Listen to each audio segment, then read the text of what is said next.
We've been talking about this really the last several weeks, but you tweeted that the Redskins actually, as an organization, are planning as if they won't have Alex Smith next season. Of course, we saw just a couple days ago him at a Wizards game, and we saw that contraption on his leg and thought, that doesn't look good. And so we've been talking about, well, what do they do at quarterback? What are you hearing?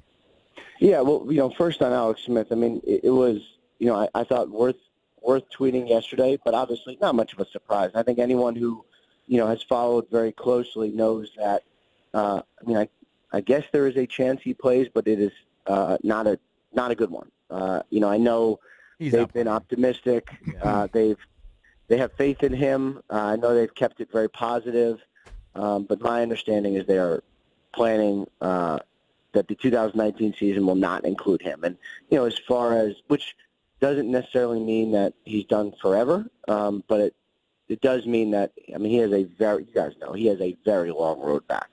As far as the options, there are some, but I'm not sure they're great. They have Joe Flacco, which, I would say sort of lukewarm option there. Mm-hmm. Ryan Tannehill, maybe more likely, kind of fits the Alex Smith profile,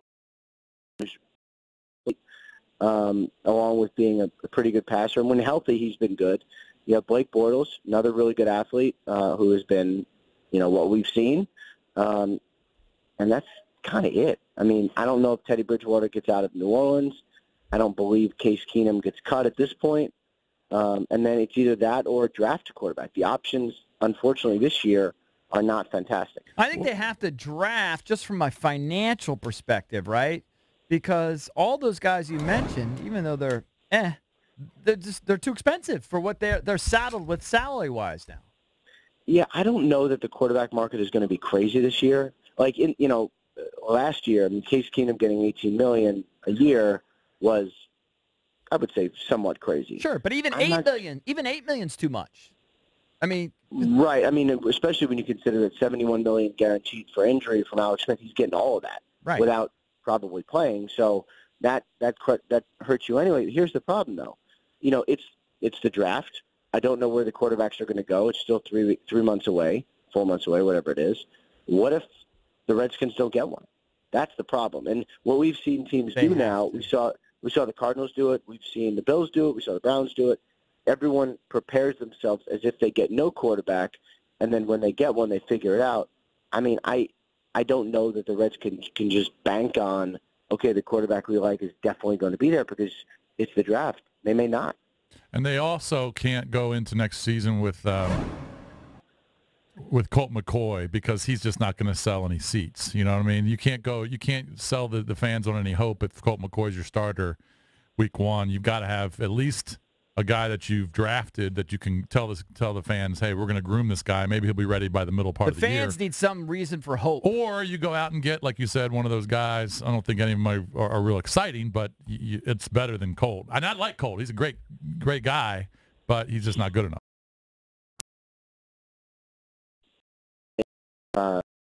Decisions based on what the fans will think.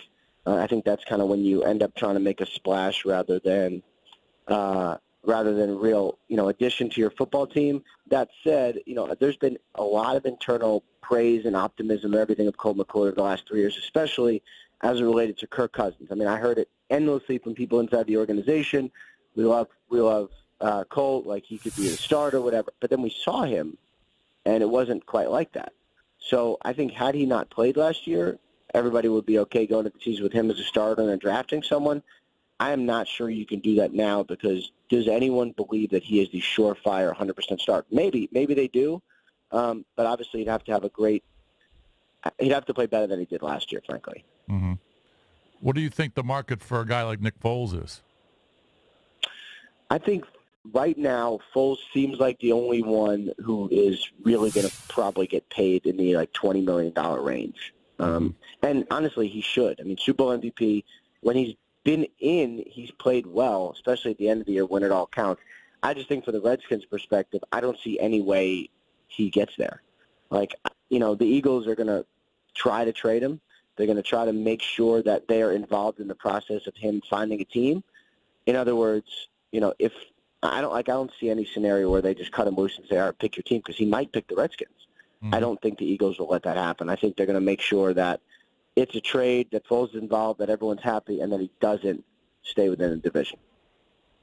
What you may know this. What if we know that the Skins owe Alex? I think it's roughly $55 million guaranteed the next 2 years. I'm pretty sure about that number. Let's just say he decided after this next year, 2019, that he cannot play. He knows he won't be able to play, and he just retires. What are the cap ramifications if he actually retires? I don't believe he would retire. I don't either. I'm just throwing that. Because then he would just be giving up money.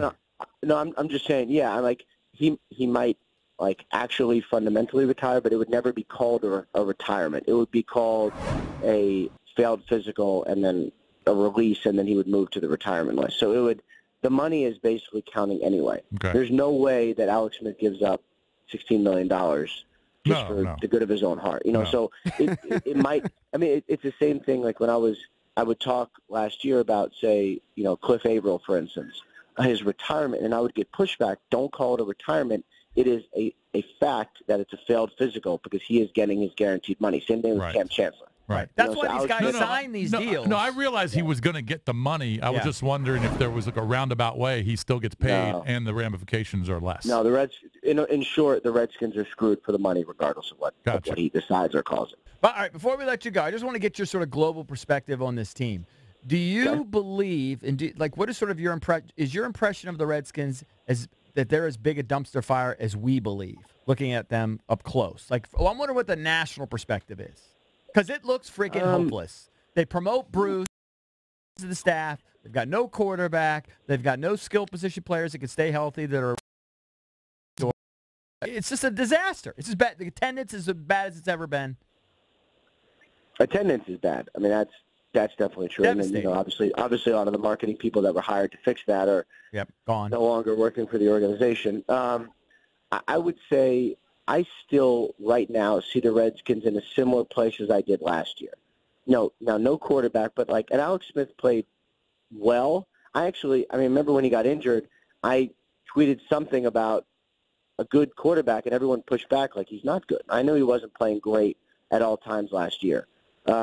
Assuming they get a quarterback, let's say they get the 16th best quarterback in the league or something like that, someone mediocre, I think they're going to be in the same situation as last year, which is if they stay healthy, a team that could be 9-7 or 8-8. If they get killed by injuries again, then it'll be the same thing as before. But I do think the actual core is okay. It's just when they have injuries and they have depth issues, then it really starts to show.